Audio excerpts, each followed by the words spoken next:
হ্যাঁ পারবেন। পারবো না, 100% পারবেন। পারবো না, শরিয়ার আন্ডারে পারবো না। হুজুর আপনি গায়ের জোর দেখাচ্ছেন, পারবো না আমি। শরিয়া আপনি মুখের জোর দেখাচ্ছেন। আচ্ছা আমি থামলাম, আপনি আমারে বুঝান। আচ্ছা আমি থামলাম, আপনি আমারে বুঝান কেমনে পারবেন। আজকে যদি আপনার পক্ষে যদি কোনো আলেম থাকতো তাহলে আমি কিতাবপত্রগুলো দেখাতে পারতাম। না আমি আলেম না, আমাকেই দেখান কিতাবপত্র। আমি মামলা করতে পারবো কিনা সেটা আমি আলেম না, আমাকেই দেখান। যদি হ্যাঁ মামলা করতে পারবেন। বলেন মহিলা যদি যে অভিযোগ করে যে এই পুরুষ আমার সাথে সম্পর্ক করেছে, আমার সম্মতি ছিল না, যে আপনি কোনো ফাঁক দিয়ে বের হইতে পারবেন না ইনশাআল্লাহ। আমার বের হওয়ার দরকার নেই, আমাকে আটকে রাখেন। হ্যাঁ না সুযোগও নাই আপনার। আমি বলি আপনি বেরোতে চাই না, বেরোতে চাই না। প্রথম কথা হচ্ছে যে আপনি বলছেন সম্মতিতে যদি হয়, পরে যদি মেয়েটা বলে বা ছেলেটা বলে যে আমাকে ধর্ষণ করছে, তাহলে এটা কি হবে? আমি আপনাকে দৃষ্টি আকর্ষণ করতে চাই যে বাচ্চাগুলি যেখানে আক্রান্ত হচ্ছে, ওর তো সম্মতি দেয়া না দেওয়ার কিছু নাই।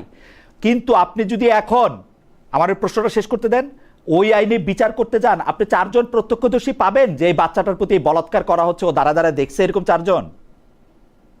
আপনাদের এই যে এটা জবাব দিচ্ছি, এটা হচ্ছে যে ইসলামী আইনে শুধু এটাই নিয়ম নয় যে 4 জন সাক্ষী প্রত্যক্ষদর্শী সাক্ষ্য দিলে বিচার কার্যক্রম শুরু হবে। দ্বিতীয় হচ্ছে একরার। একরার হচ্ছে স্বীকৃতি, দর্শক নিজে স্বীকার করবে আমি ধর্ষণ করেছি। কেন করবে স্বীকার? এটা সেখানে আরে সেটা তো পরের কথা। যে কোনো বিচারের মধ্যে এটা কোনো আইন হইলো? আমি 4 জন লোক এখন পূর্ণবয়স্ক লোক কই শেষ করতে দেন, আপনি শেষ করতে দেন। 4 জন পূর্ণবয়স্ক প্রাপ্তবয়স্ক সাক্ষ্য যদি নাও পাওয়া যায়, সেখানে হচ্ছে অভিযোগ যদি মেয়ের পক্ষ থেকে দায়ের করা হয়, সেখানে আলামত জব্দ করা হবে এবং সেখানে যে ব্যক্তি ধর্ষণকে অস্বীকার করছে তাকে প্রশ্নের মধ্যে আনা হবে, তাকে জবাবদিহিতার মধ্যে আনা হবে। একসঙ্গে সে স্বীকার করবে।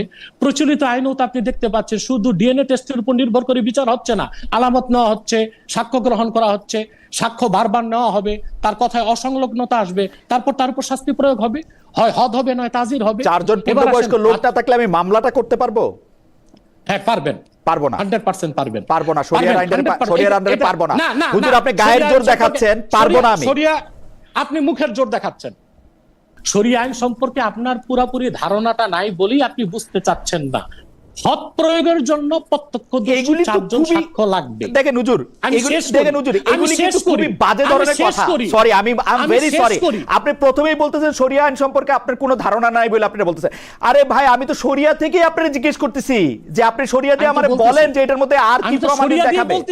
তো আপনি আমার জ্ঞান আছে না দিয়েছে, এটা দিয়ে আপনি কি করবেন? আপনার জ্ঞান দিয়ে আমারে বুঝান।